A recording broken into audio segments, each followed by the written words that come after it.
Hi friends, இன்றைக்கி நம்ம பார்க்க போகிறது உங்கள் வயிற்றில் வளரக்கூடிய 28வது வாரத்தின் குழந்தையோட வளர்ச்சியை பற்றியும், இந்த 28வது வாரத்தில் உங்களுக்கு என்னென்ன மாற்றங்கள் ஏற்படும் அப்படின்றத பற்றியும் பார்க்கலாம். உங்களோட கர்ப்பத்தில் 28வது வாரம் வந்து 3வது ட்ரைமஸ்டரில் முதல் மாதத்தில் நீங்கள் நுழையலாம். இன்னும் 12 வாரம் தான் இருக்குது உங்கள் குழந்தைய பார்க்குறதுக்கு. இந்த 12 வாரத்தில் உங்களுக்கு இடைப்பட்ட நேரத்தில் எப்போ வேணாலும் பிரசவம் நடைபெறும்.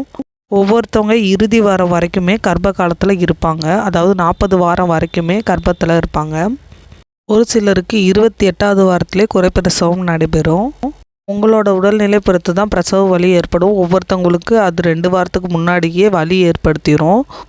லாஸ்ட் 1 மந்தில் வாரம் செக்கப் பண்ண கூப்பிடுவாங்க டாக்டர். அதனால தான், ஏன்னா எப்போ வேணால் உங்களுக்கு வலி ஏற்படலாம். உங்கள் குழந்தையோட வளர்ச்சி பார்க்கலாம். குழந்தைகள் வந்து கண்களை சிமிட்டலாம். இந்த டைமில் குழந்தையோட கண் பார்வை உருவாகும் காலம் இந்த வாரம். குழந்தையோட கண்களுக்கு உங்கள் வயிற்றின் வழியாக நுழையும் மங்கலான ஒளி தெரியும். அந்த ஒளிக்கேற்ப உங்கள் குழந்தை நகரக்கூட செய்யலாம். குழந்தையோட சிறுமூளை பில்லியன் கணக்கில் நியூரான்களை உருவாக்கிக்கிட்டு இருக்கோம். இந்த நேரத்தில் குழந்தைகளுக்கு ட்ரீம்ஸ் எல்லாம் வரும். இந்த டைமில் அவங்களோட உடல் வெப்பநிலையை கட்டுப்படுத்தவும் செய்வாங்க. இந்த உடல் வெப்பநிலையை கட்டுப்படுத்தக்கூடிய நரம்பு மண்டலம்லாம் வளர்ந்துருக்கும். இந்த லாஸ்ட்டு 3 மந்த்தாக குழந்தையோட எலும்புகள் அவங்களோட குருத்தெலும்புகள்லாம் உருவாகிட்டுருக்கும். இது முக்கியமாக 7-8வது மாதங்கள்லாம் நிகழும். உங்களோட குழந்தை வளர்ச்சிக்கு கால்சியம் அதிகமாக தேவைப்படுறதுனால இந்த காலகட்டத்தில் கால்சியம் நிறைந்த உணவுகளை எடுத்துக்கணும். வயிற்றில் வளரக்கூடிய குழந்தையின் தலை வந்து கீழ்ப்புறமாக நோக்கி இருக்கும். இது எப்படி கண்டுபிடிக்கணும்னா உங்கள் அல்ட்ராசவுண்ட் ஸ்கேன்லேயே சொல்லுவாங்க. குழந்தை தலையிலக்கா திரும்பலைன்னாலும் கவலைப்படக்கூடாது. அடுத்தடுத்த வாரங்களில் குழந்தை தலையிலாக மாறுவாங்க. இந்த காலகட்டத்தில் குழந்தையோட 5 புலன்களும் உருவாகிருக்கும். அவங்களுக்கு தொடுதல் உணர்வுகள், அது மாதிரிக்கு ஒலி உணர்வு, சாப்பிடுவதை ருசிப்பது, தாயின் குரலை கேட்டு மகிழ்வது போன்ற எல்லாமே இதில் அடங்கும். இது எல்லாமே 31 வாரங்களுக்குள்ளே நடந்து முடிஞ்சிடும். இந்த 28வது வாரத்தில் குழந்தையின் அளவு சவுச்சவு அளவு இருக்கலாம், இல்லைன்னா ஒரு முழு தேங்காய் அளவு இருக்கலாம். உங்கள் குழந்தையோட எடை வந்து 1.25 கிலோ வரைக்கும் இருப்பாங்க. இந்த வாரத்தில் 16 அங்குலம் வரைக்கும் இருப்பாங்க. லாஸ்ட்டு 3 மாதத்துக்குள்ளே 19லேருந்து 22 அங்குலம் வரைக்கும் மாறிடுவாங்க. இந்த வேகமாக வளருவாங்க இந்த காலத்தில். அது மாதிரிக்கு குழந்தையோட எடையும் அதிகரிக்க செய்யும். இந்த 28வது வாரத்தில் 1 கிலோ இருந்தவங்க லாஸ்ட்டு 3 மாதத்தில் டக்குன்னு வெயிட் ஏறுவாங்க. அதாவது 2 முதல் 4 கிலோ வரைக்கும் இருப்பாங்க. குழந்தை பெரியதாக வளருவாங்க. இந்த டைமில் உங்கள் வயிற்றில் வளரக்கூடிய குழந்தையின் வளர்ச்சி அதிகமாக இருக்கிறதுனால உங்கள் வயிற்றில் ஸ்ட்ரெச் மார்க் ஏற்படும். அது மாதிரிக்கு ஒரு வித அரிப்பும் ஏற்படும், வறட்சி ஏற்பட்டு உங்களோட தோல் நீட்டிக்கப்படுவதால் இது ஏற்படுது. ரொம்ப அரிப்பு இருந்துச்சுன்னா மாய்ஸ்சரைஸ் வாங்கி யூஸ் பண்ணுங்கள் டாக்டர்கிட்ட கன்சல்ட் பண்ணிவிட்டு.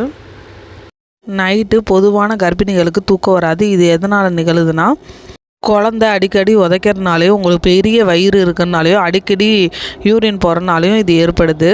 உங்களுக்கு கால்கள்லேயும் வீக்கம் ஏற்படும். இது எடிமா காரணமாக ஏற்படுது. உங்கள் உடலில் அதிகமாக நீர் தேக்கத்தினால இது ஏற்படும்.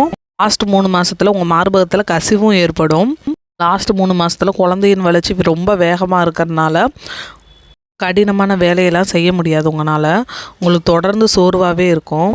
இதனால் தொடர்ந்து கவனம் செலுத்தணும். உங்கள் உணவில் ஆரோக்கியமான சத்தான உணவுகளை எடுத்துக்கிறது நல்லது. டயர்டாக இருக்கும்போது நல்லா சாப்பிடுங்க. அப்போ தான் உங்களுக்கு எனர்ஜி கிடைக்கும். உங்களுக்கு வெயிட்டை பற்றி கவலை இருந்துச்சுன்னா டாக்டர்கிட்ட கன்சல்ட் பண்ணிவிட்டு பேலன்ஸ்டு டயட்டை வந்து மெயின்டைன் பண்ணுங்க. குழந்தை வேகமாக வளர்னால உங்கள் கர்ப்பப்பை இடம் அளிக்க உங்களுக்கு தசைப்பிடிப்பு, கூர்மையான வலியெல்லாம் ஏற்படும், முதுகு வலியும் ஏற்படும். உங்களுக்கு மூச்சு விடுதலில் சிரமம் ஏற்படும். ஏன்னா குழந்தை வளர கர்ப்பப்பை விரிவடையும். உங்கள் வயிறு உறுப்புகள்லாம் உதரவிதானம் மற்றும் நுரையீரல் எல்லாத்தையுமே அழுத்தம் ஏற்படுத்தும். இதனால் உங்களுக்கு சுவாசிப்பதில் சிரமம் ஏற்படும். உங்களுக்கு மூச்சு விட கஷ்டமாக இருக்கும்போது நிமிர்ந்து நிற்கணும். ஏன்னா நீங்கள் குனிஞ்சு இருக்கும்போது உங்களுக்கு சுவாசம் பண்ணுறது கஷ்டமாக இருக்கும். இதை தவிர தலை சுற்றல், வீக்கம், வாயு பிரச்சனை, ஈறுகளில் இரத்த கசிவு போன்றவைலாம் ஏற்படலாம்.